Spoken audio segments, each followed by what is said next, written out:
Friends, ഇനി നമുക്ക് മുംബൈ സൂവിലെ പക്ഷികളുടെ സെക്ഷനിലേക്ക് പോകാം. അപ്പോൾ നിങ്ങൾ ഓരോ പക്ഷികളെയും കണ്ട് ആസ്വദിക്കുമല്ലോ. ഇത് വേഴാമ്പലാണ്. ഇതുവരെ കാണാത്തവർക്ക് വേണ്ടിയാണ് ഈ വേഴാമ്പലിൻ്റെ ഈ വീഡിയോ ഞാൻ എടുത്തത്. എപ്പോഴും മഴയ്ക്ക് വേണ്ടി കാത്തിരിക്കുന്ന ഒരു പക്ഷിയാണ് വേഴാമ്പൽ. അതിൻ്റെ ചുണ്ടുകൾ എപ്പോഴും തുറന്ന് കിടക്കുന്നുണ്ടാവും. ഇവിടെ ഇനിയും ഒരുപാട് പക്ഷികളെ കാണാനുണ്ട്. അപ്പോൾ നമുക്ക് ഓരോന്നായി കാണാം.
അപ്പോൾ ഫ്രണ്ട്സ്, ഇനി നമുക്ക് മുതലകളെ കാണാൻ പോകാം.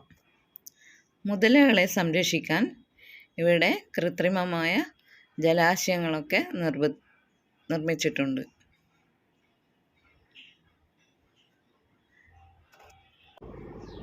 ഇവിടെ എപ്പോഴും സന്ദർശകരുടെ തിരക്കാണ്. ഈ 2024 ജനുവരി 1 മാത്രം ഇവിടുത്തെ വരുമാനം 9.60 ലക്ഷം രൂപയാണ്. 32,820 പേർ ഇവിടെ ഒരു ദിവസം മാത്രം സന്ദർശിച്ചിട്ടുണ്ട്.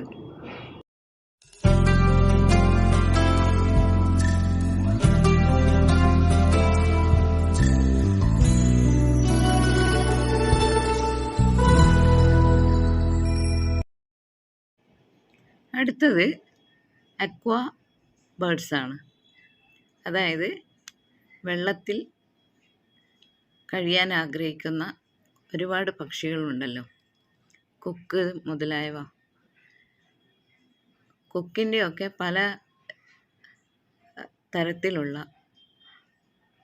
പക്ഷികളെ നമുക്കിവിടെ കാണാം. അതിവിശാലമായ സ്ഥലമാണ് അക്വാ ബേർഡ്സിനുള്ളത്.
പക്ഷികളെയൊക്കെ കണ്ട് എല്ലാവർക്കും ഈ വീഡിയോ ഇഷ്ടപ്പെട്ട് കാണുമല്ലോ. മുംബൈ സൂവിലെ വിശേഷങ്ങൾ ഇവിടെ അവസാനിക്കുന്നു. മറ്റൊരു വീഡിയോയുമായി ഞാൻ ഉടനെ വരുന്നതാണ്. അപ്പോൾ ഈ വീഡിയോ കണ്ട എല്ലാവർക്കും നന്ദി പറയുന്നു. ബൈ.